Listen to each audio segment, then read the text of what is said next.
24절까지 있는 말씀입니다.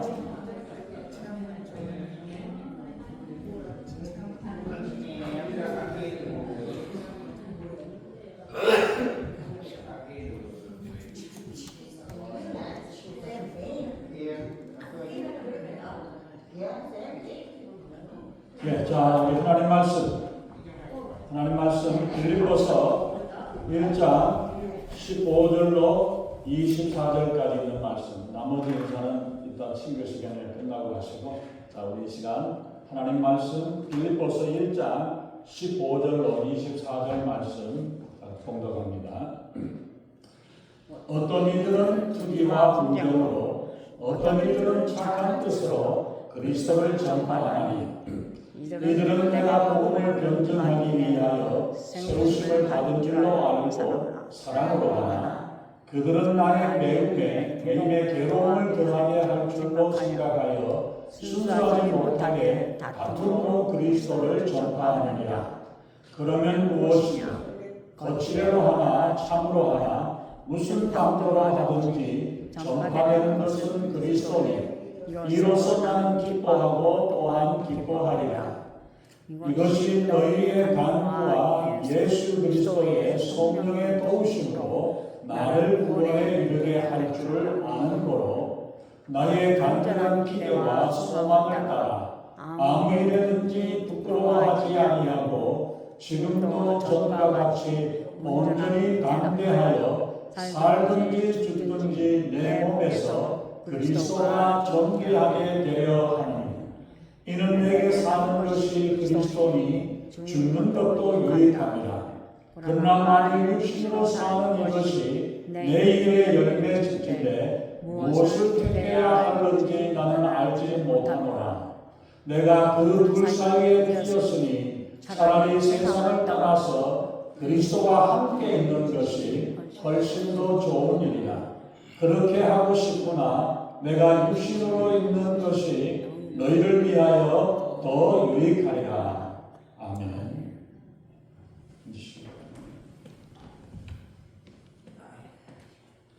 먼저 기도드리겠습니다.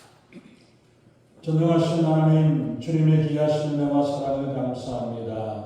이 시간 하나님, 저희들이 주님 앞에 나와 우리 하나님을 예배하게 하시고, 이 시간 주님의 말씀을 듣게 저희들을 이끌어 주시고 인도하신 하나님 감사합니다. 우리의 마음을 활짝 열고 우리 하나님의 음성을 듣고 하나님의 말씀을 듣는 복되고 귀한 시간, 은혜의 시간을 도와주셔서 이 말씀이 살아 역사하는 말씀, 세상을 이기고 승리하는 말씀, 세상을 살리는 귀한 말씀이 되어 정말 우리가 날마다 우리 하나님께 영광 돌리며 주의 은혜 가운데 승리하며 살아가는 저희들에게 우리 하나님 아버지 인도해 주시옵소서. 부족한 점은 십자가에 버려주시고 오직 성령의 말씀하시고 성령의 기름 부으시는 복되고 귀한 시간, 은혜의 시간으로 충만케 하시고 인도해 주시옵소서. 감사드리며 우리 주 예수님 이름으로 간절히 기도합니다. 아멘. 이 세상에 제일 무서운 게 뭐가 있습니까?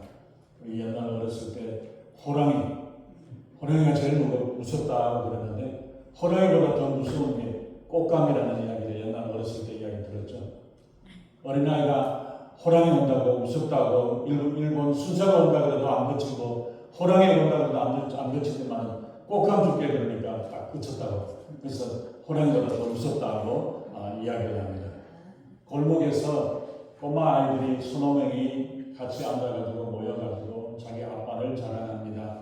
우리 아빠는 하여튼 경찰관이라서 누구든지 서라 그러면 서야 되고 하라는 대로 다 말 듣는다고, 안 그러면 잡아간다고 이야기하면서 자기 아빠를 자랑을 합니다. 여기 어떤 아이 하나가 우리 아빠는 소방관인데 물불을 안 가리고 뛰어다니면서 불을 끄고 하기 때문에 그러니까 우리 아빠가 더 세 이야기합니다. 그때 옆에 있는 아이가 우리 아빠는 눈에 매력이 없다고, 눈에 매력이 없어가지고 누구든지 감당하지 못한다고 이야기를 해요. 죽음을 무서워하지 아니하고 두려워하지 않고 덤벼드는 사람은 감당할 수가 없습니다. 그래서 유대인들이 미국 땅에 와가지고 그렇게 부자가 되어졌던 그것, 아무도 유대인들을 감당을 못했는데 30년, 40년 만에 한국 사람들이 유대인들을 몰아내고 그 비즈니스를 이겨내는 그런 한국인의 사업 정신이 뛰어납니다. 그 비결이 뭔가를 조사하고 연구를 해보았더니만 유대인들의 사업 정신은 너 죽고 나 살자 이러면서 덤비는데 우리 한국 사람들은 너 죽고 나 죽자고 덤비니까 감당을 못한다고 이야기해요. 세계에서 전쟁이 나면은 외국 사람들은 다 도망가느라고 바쁜데 한국 사람들은 전쟁 나는 곳에 뛰어들어갑니다. 죽을 줄도 모르고 이렇게 전쟁 지역이나 위험지대를 찾아가면서 위험하지만 위험을 감수하면서 수고하고 일할 때에 그럴 때에 큰 돈을 번다고 이야기를 합니다. 그래서 전쟁터에서 장사하는 사람들이 한국 사람들이 대부분 그렇게 시작이 되었습니다. 물불을 안 가리고 달려드는 한국 사람들의 개척 정신을 사용하셔가지고 하나님께서는 한국을 선교사의 나라로 사용하신 거예요. 5천만 명밖에 안 됩니다. 미국은 3억이 넘는 인구인데 미국이 최고로 많은 선교사들을 보내지만은 그 5천만밖에 안 되는 한국 사람이 세계에서 두 번째로 선교사를 많이 파송하는 나라예요. 물불을 안 가리고 위험하고 어려운 상황이든 어떤 상황이든 간에 그런 가운데에서도 복음을 들고 전하는 이러한 귀한 일들을 감당하는 것 하나님께서 이렇게 한국을 귀하게 사용하십니다. 네, 요즘은 헝그리 정신이 사라져 버렸습니다. 아마 한 40대 정도부터 그때 나이에 있는 사람들부터 벌써 가난이 뭔지를 몰라요. 50이 넘은 사람, 60대는 그래도 우리가 어렸을 때 가난을 알고 살았는데 40대 되는 사람들은 어렸을 때나 배고파서 굶어보질 못하고 살았던 사람들이에요. 헝그리 정신을 모르기 때문에 다이어트 하느라고 굶어는 보지만은 안 그러고 먹을 것이 지천에 깔려있고 널려있는 그런 상황입니다. 그렇기 때문에 어려움이나 위험한 것들을 느끼지를 못하고 감당을 하지 못하는 모습을 보죠. 오늘 본문에도 보면은 사도 바울이 지금 로마의 감옥에 연금되어 있는 그런 상황입니다. 이런 상황에서도 불구하고 죽음을 두려워하지 아니하고 담대하게 복음을 전하고 나아가는 그 모습을 보여줍니다.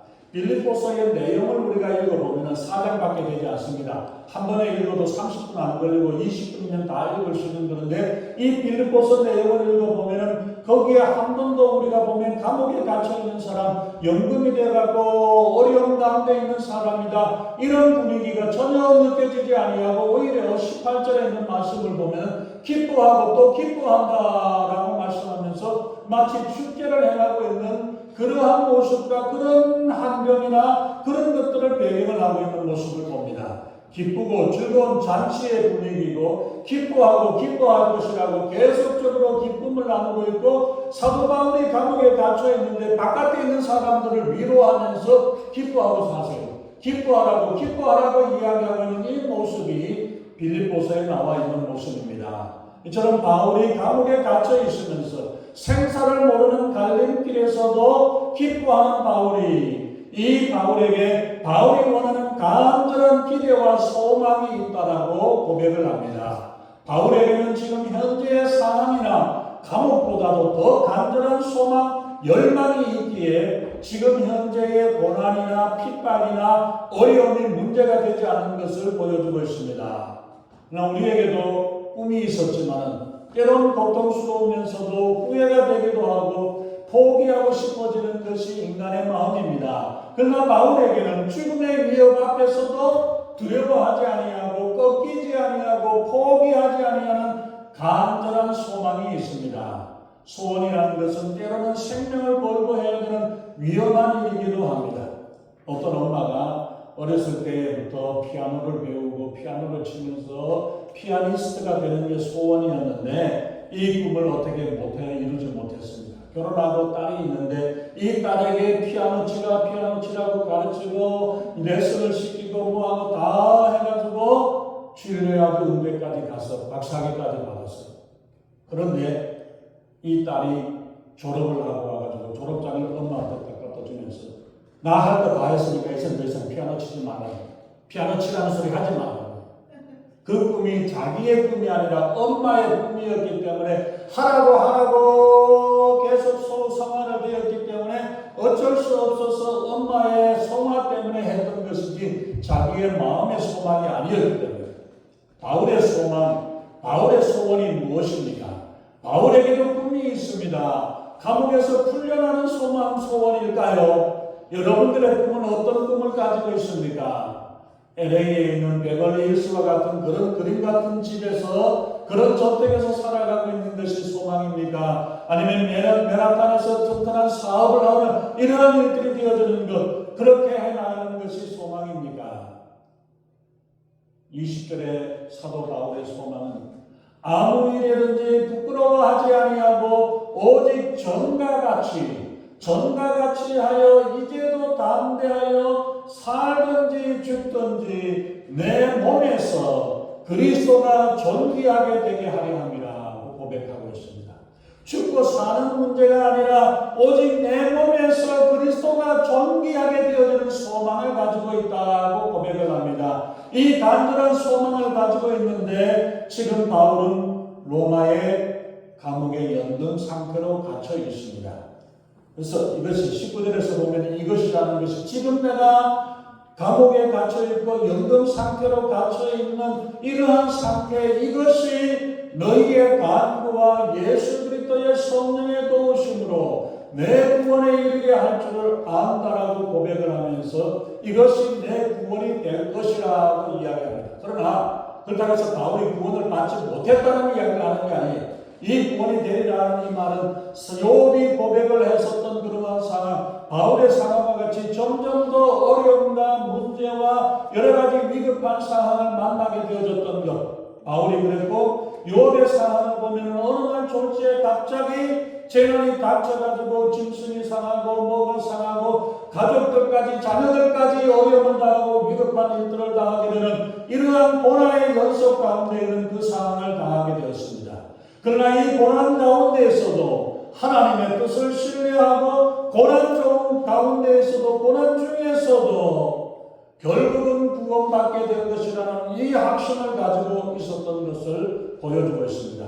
그래서 우리가 보면 구원이라는 이 단어는 자신이 구출을 받는, 석방을 받는 것도 있지만 영적인 구원, 종말론적으로 정말 주님께서 다시 오셔서 우리가 영광스럽게 주님 앞에 주님의 보좌와 함께하는 이러한 자리에 참여할 수 있는 그러한 구원의 역사, 우리가 예수 믿고 구원받았느냐 아니냐 이게 아니라 이것보다도 더 종국적인 그러한 구원의 역사를 이야기를 하고 있다는 것입니다. 그렇기 때문에 내가 지금 석방을 받게 될 것이냐 아니면 처형을 당해서 죽게 될 것이냐 이것 생각을 이것이 아니라 죽느냐 사느냐의 그 기로에서 그것 때문에 걱정을 하는 것이 아니라 오히려 바울의 소망은 죽든지 살든지 어찌하든지 내 몸에서 그리스도가 존귀히 되어지기를 소망하고 있는 이 소망을 표현을 하고 있습니다. 근데 그 삶과 죽음을 초월하는 그 담대함을, 죽음 앞에서도 당당할 수 있는 그것이 어디에서 이런 담대함이 나오고 있습니까? 19절에 있는 말씀을 보면은 너희 간구와 예수 그리스도의 성령의 도우심으로 내 구원에 이르게 할 줄을 알고 라고 말씀하고 있죠. 바울은 감옥에 갇혀 있었지만은 혼자가 아니었습니다.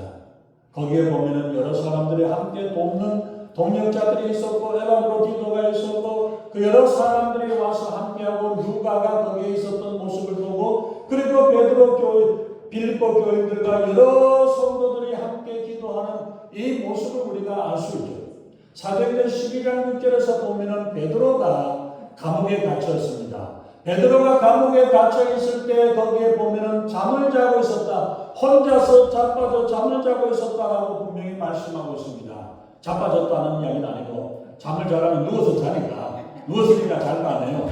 그런데 12장 12절에서 보면은 예루살렘 교회는 온 성도들이 그 다락방에 모여가지고 함께 기도했다. 온 교회 성도들이 함께 철회하면서 기도하는 모습을 보여주고 있습니다. 그럴 때에 하나님께서 천사를 보내서 잠자는 베드로에게 옆구리를 차가지고 이렇게 세워가지고 감옥에서 빼주었다라고 말씀을 하고 있습니다.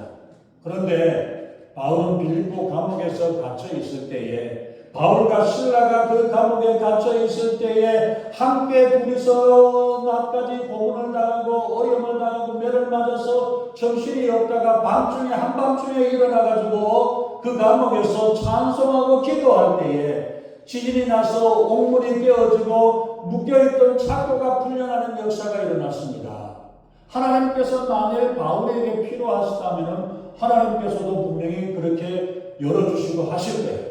그러나 베드로는 그 시간에 잠을 잤기 때문에 하나님께서 베드로가 필요해서 그를 혼자서 천사를 보내서 풀어내 주셨고, 바울은 그 자리에서 기도하고 아프고 힘든 가운데서 찬송하고 기도할 때에 거기에 듣는 사람들이 함께 들어줌으로 말미암아 옥문이 깨어지고 창고가 열려지는 역사들을 통해서 죄수와 간수들이 하나님의 기적의 역사를 보게 되었고, 그로 인해서 구원받는 역사들이, 많은 사람들이 구원받는 역사를 더해 주셨던 것입니다. 혼자이냐 함께 하느냐가 얼마나 차이가 있고 얼마나 능력이 있고 얼마나 하나님의 역사가 달라지는가를 보여주고 있다는 것입니다. 목사가 혼자서 하는 일이 아닙니다. 성도들의 기도와 후원이 있어야 하고 격려를 통해서 함께 일할 때에 하나님의 뜻을 이루고 하나님을 기쁘시게 하는 줄로 믿습니다. 성도들의 기도가 성령의 마음을 움직이고 성령의 역사가 함께 하셔서 바울의 사역에 더 큰 힘과 더 큰 능력으로 함께 하셨던 것처럼 우리가 함께 기도하고 함께 마음을 다해서 이 일을 이뤄나갈 때 하나님의 놀라우신 역사들이 우리 로마가는 침례교회도 이루어지는 줄로 믿습니다. 바울도 몇 번이나 실망하고 낙심한 적도 있었습니다. 고린도후서 그 다음 페이지 한번 넘겨보세요. 고린도후서 2장 12절과 13절에서 바울이 편지하기를, 내가 그리스도의 복음을 위하여 드로아의 이름에 주 안에서 내 문이 내게 열렸으되 내가 내 형제 디도를 만나지 못함으로 내 심령이 편하지 못하여 그들을 작별하고 마게도니아로 가노라. 무슨 이야기입니까?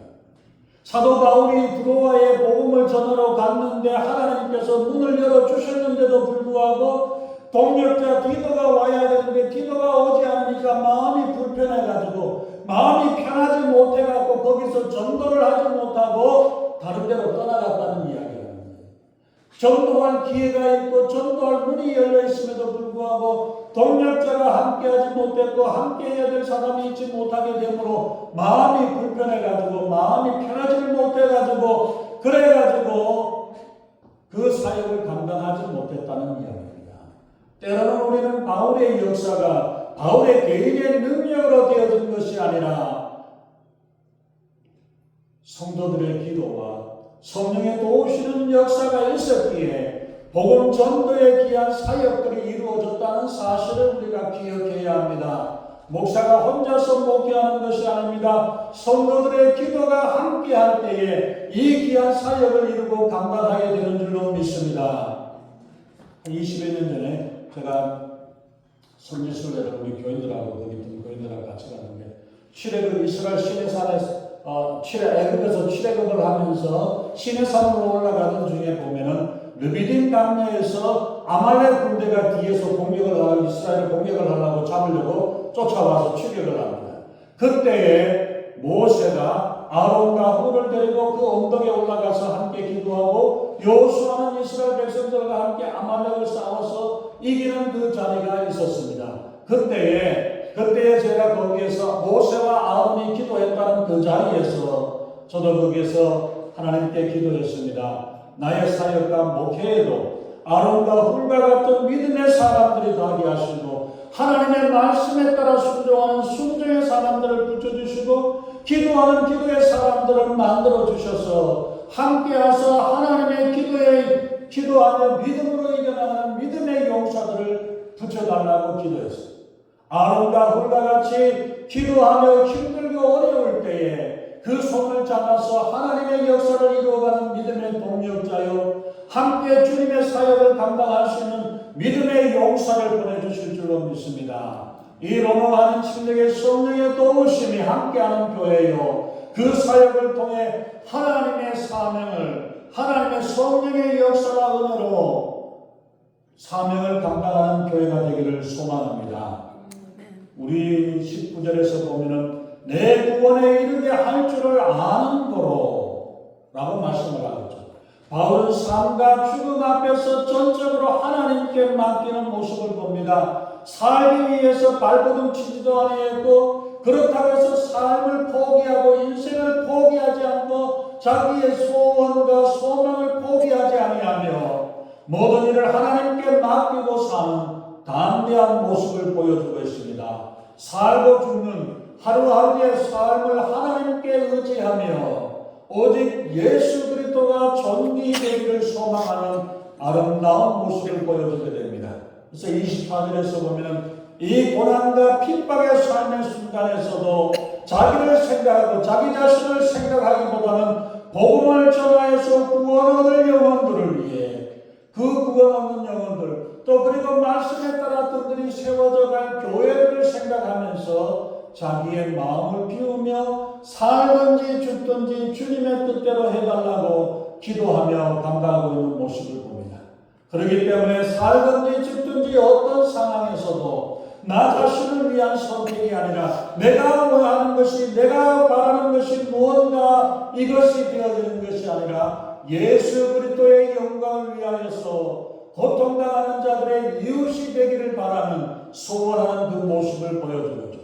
바울이 오직 예수 그리스도만을 생각하는 바울의 마음에는 오직 예수 그리스도만이 존재하는 것을 보여주고 있습니다. 예수님에게서 하나님을 빼내는 아무것도 남는 것이 없듯이 바울에게서 예수 그리스도를 빼버리면 아무것도 남지 않는 모습, 오직 예수의 이 모습이 바울의 모습이었습니다. 바울은 지금 연금 상태에서 어떻게 그럴 수 있습니까? 힘들고 여러 가지로 불편하고 여러 가지로 어려운 상황 가운데 있지만은 언제 죽음의 처형을 당할지도 모르는 어떤 판결을 받을지도 모르는 그 상황 가운데서 하나님이 예비하신 것은 하나님의 인도하심은 우리 성도들에게 우리 하나님의 자녀들에게 최선의 것으로 예비해 주시는 것을 믿었기 때문에 가능한 것입니다. 내가 애쓰고 수고해서 얻어지는 것이 아니라 내가 바라고 선택해서 얻어지는 것이 아니라 하나님은 우리보다 내가 생각하고 원하는 것보다 더 좋은 것들로 주시기를 원하시는 하나님이신 줄로 믿습니다. 그래서 사도 바울이 로마서 1장 10절에서 보면은 그 로마로 향해서 가기를 바라는 그 간절한 마음을 가지고 하나님 뜻 안에서 너희에게 나아갈 좋은 길을 얻겠다라고 이야기하면서 바울이 로마로 가기를 소망하고 있는 모습을 보여주고 있죠. 그걸 여러 번 가면서 내가 로마에 가서도 복음을 전하겠다라는 이야기를 합니다. 그런데 바울이 왜 로마에 가기를 그렇게 소망했을까요? 당대 최고의 도시이기 때문에 콜로세움이 있고 여러 가지 구경할 만한 많은 것들이 있기 때문에 관광을 하기 위해서 구경을 하기 위해서 가기를 소망했었습니까?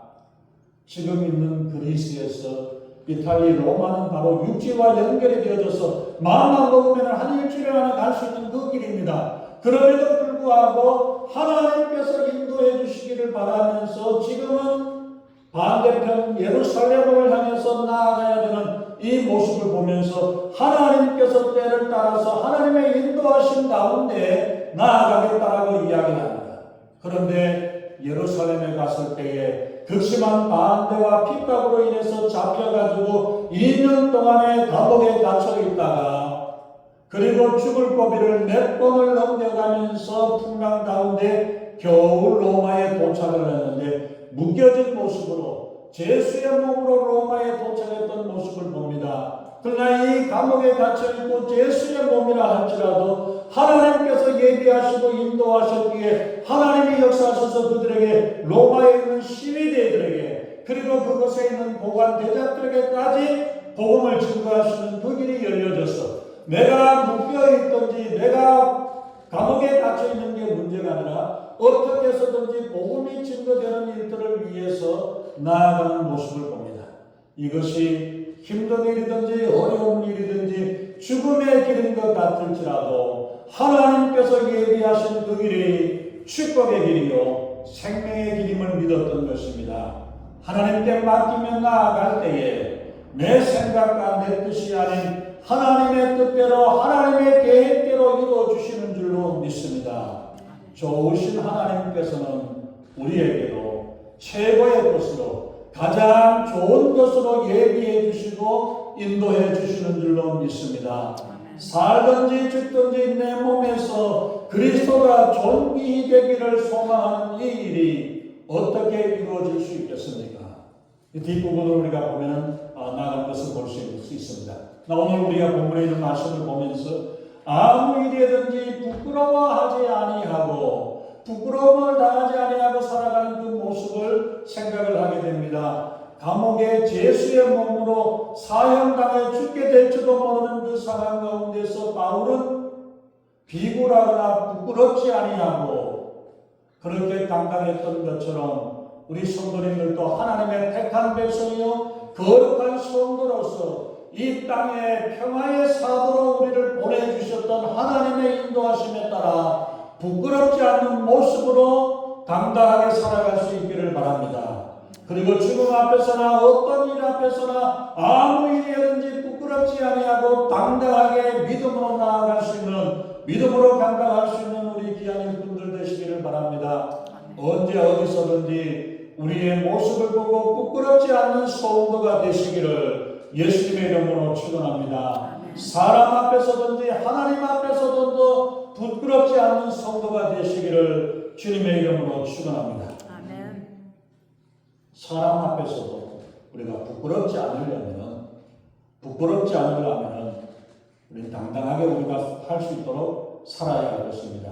시편 25편 3절에서 말씀합니다. 주를 바라는 자들은 수치를 당하지 아니하려니와 까닭없이 속이는 자들은 수치를 당하리라고 말씀하셨던 것처럼 주님을 바라는 자, 하나님의 도우심을 바라고 하나님의 역사하심을 바라는 자들은 수치를 당하지 아니한다라고 말씀하고 있습니다. 그러기에 우리 믿음의 성도들은 당당하게 살아야 합니다. 당당하게 살기 위해서는 잘 살아야 합니다.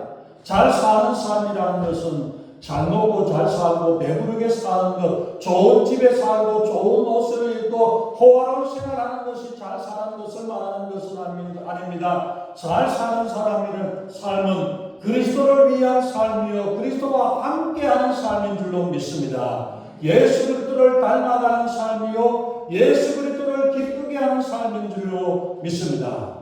어떤 어려움이나 고난에서도 하나님의 자녀답게 하나님의 택한 성도답게 주의 일꾼답게 살아갈 수 있기를 바랍니다. 또한 우리가 잘 살기 위해서 또한 우리가 잘 죽어야 합니다. 잘 죽기 위해서는 우리는 영생에 대한 확신이 있고 구원의 확신에 대한 확신이 있어야 합니다. 죽음까지도 우리는 영광스럽게 주님 앞에 올려드릴 수 있어야 합니다. 한국에 100세가 넘은 어떤 분이 이야기를 하시더라고요. 100세가 넘도록 살다 보니까 자식들도 다 죽어버리고 친구들도 다 죽어버리고 아는 사람이 없다는 이야기. 아는 사람이 없는 이런 모습들, 쓸쓸한 모습으로 죽음을 맞이하기보다 우리가 오래 살기 위해서 연명하는 삶이 아니라 우리의 삶과 우리의 하루하루의 삶을 통해서 하나님이 내 안에서 나타나고 하나님의 사랑이 예수 그리스도의 사랑이 내 안에 나타남으로 말미암아 다른 사람들이 주님을 알지 못하는 사람들도 예수님이 함께하는 사람이요 성령이 인도하는 사람이라는 이 칭찬을 하고 이러한 인정을 받을 수 있는 이런 삶이 우리가 되어질 수 있기를 바랍니다. 그래서 정말 우리의 삶을 통해서 예수 그리스도가 나타나고 예수 그리스도의 사랑이 나타나며 하나님이 기뻐하시고 하나님이 축복하는 아름다운 삶으로 우리 주님 앞에 영광 돌리며 기쁨으로 살아가는 우리 모두가 되시기를 예수님의 이름으로 축원합니다. 아멘. 기도하겠습니다. 전능하신 하나님, 주님의 귀하신 은혜와 사랑을 감사합니다. 사도 바울은 지금 핍박과 고난과 환난 가운데서 연금 상태로 감옥에 갇혀있는 이 상태로 있음에도 불구하고 기뻐하는 이 고백의 역사를 보여주었습니다. 죽든지 살든지 고난과 괴로움과 핍박을 받던 어떤 상황 가운데서도 내 몸에서 그리스도가 존귀히 오직 여기를 소망하는 이 아름다운 소망을 가지고 살아왔던 것처럼 하나님 우리의 삶을 통해 하나님의 영광이 드러나게 하시고 예수 그리스도가 존귀 되어지며 예수 그리스도의 사랑이 우리의 말과 행동을 통해서 나타나고 우리의 모습을 통해서 예수 그리스도의 사랑이 나타나는 아름다운 역사가 되어지는 이 소망을 가지고 살아가는 저희들에게 우리 하나님 아버지 인도하시고 함께해 주시옵소서. 감사드리며 우리 주 예수님 이름으로 간절히 기도하옵나이다.